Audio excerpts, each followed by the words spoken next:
ইমাম সাহেব সালাম ফেরানোর পর তার সাথে দুহাত তুলে মোনাজাত করব নাকি তাসবিহ তাহলিল পড়ব? সালাতের শেষে, নামাজের শেষে ইমাম সাহেব যখন সালাম ফিরিয়ে ফেলবেন, সর্বপ্রথম যে কাজ সেটা কি? এক বর্ণনায় আসছে আল্লাহু আকবার বলবেন, এরপর 3 বার ইস্তিগফার পড়বেন, আস্তাগফিরুল্লাহ আস্তাগফিরুল্লাহ আস্তাগফিরুল্লাহ। অন্য বর্ণনায় আসছে শুধু ইস্তিগফার বলবেন। সালাম শেষ ইমাম সাহেবের প্রথম কাজ আস্তাগফিরুল্লাহ আস্তাগফিরুল্লাহ আস্তাগফিরুল্লাহ। এরপরে বলবেন আল্লাহুম্মা আনতাস সালাম ওয়া মিনকাস সালাম তাবারাকতা ইয়া যাল জালালি ওয়াল ইকরাম।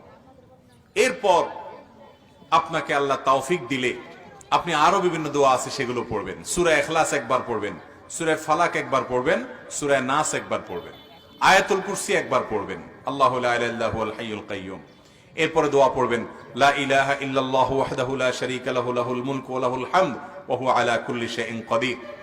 আপনি আরো দোয়া পড়বেন লা ইলাহা ইল্লাল্লাহু ওয়াহদাহু লা ইলাহা ইল্লাল্লাহু ওয়াহদাহু লা শারীকা লাহু লাহুল মুলক ওয়া লাহুল হামদ ওয়া হুয়া আলা কুল্লি শাইইন কাদির। লা ইলাহা ইল্লাল্লাহু মুখলিসিনা লাহুদ-দ্বীন ওয়ালাউ কারিহাল কাফিরুন। লা ইলাহা ইল্লাল্লাহ ওয়া লা না'বুদু ইল্লা ইয়্যাহ লাহুন নি'মাতু ওয়া লাহুল ফাদলু ওয়া লাহুস সানাউল হাসান। এরপর আরো পড়বেন আল্লাহুম্মা আইন্নি আলা যিকরিকা ওয়া শুকরিকা ওয়া হুসনি ইবাদাতিক। এরপরে পড়বেন আপনি 33 বার সুবহানাল্লাহ, 33 বার আলহামদুলিল্লাহ, 34 বার আল্লাহু আকবার। আরেক বর্ণনা আছে আল্লাহু আকবার 33 বার, শেষের বার পড়বেন লা ইলাহা ইল্লাল্লাহু ওয়াহদাহু লা শারীকা লাহু লাহুল মুলকু ওয়া লাহুল হামদু ওয়া আলা কুল্লি শাইইন কাদির। এইভাবে এই দোয়া এবং জিকিরগুলো 5 ওয়াক্ত নামাজের পর নবী করিম সাল্লাল্লাহু আলাইহি সাল্লাম পড়তেন। এগুলো বেশি বেশি করে পড়বেন। এই যে দোয়াগুলোর কথা আমি বললাম এগুলোর সবগুলো মুখস্থ যাদের আছে একটু হাত তোলেন তো। বুঝে হাত তুলছেন? আমি যদি এখন জিজ্ঞেস করে বলতে পারবেন এই সবগুলো মুখস্থ আছে? মাশাআল্লাহ। এই সবগুলো মুখস্থ আলা মানুষের হাত উঠছে মাত্র 8-10টা এতগুলো মানুষের মধ্যে।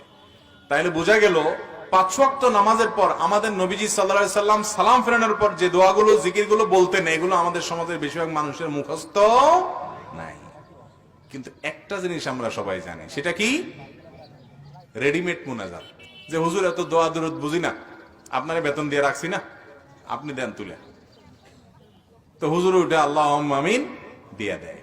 ভাইরা আমার, 5 ওয়াক্ত নামাজের পর নবী করিম সাল্লাল্লাহু আলাইহি সাল্লাম সাহাবীদের নিয়ে এভাবে সবাইকে নিয়ে সম্মিলিতভাবে এভাবে ট্র্যাডিশনাল এবং রেডিমেড মুনাজাত করতেন না। তিনি করতেন দোয়া দরুদ গুলো পড়তেন, সাহাবায়ে কেরাম সেগুলো করতেন। বহু হাদিস সে বিষয়ে বর্ণিত আছে। আর যেটা আমাদের সমাজে প্রচলিত আছে ওরকম একটা হাদিসে পাওয়া যায় না যে নবীজি সাল্লাল্লাহু আলাইহি সাল্লাম 5 ওয়াক্ত নামাজের পর সাহাবীদের নিয়ে এভাবে করতেন।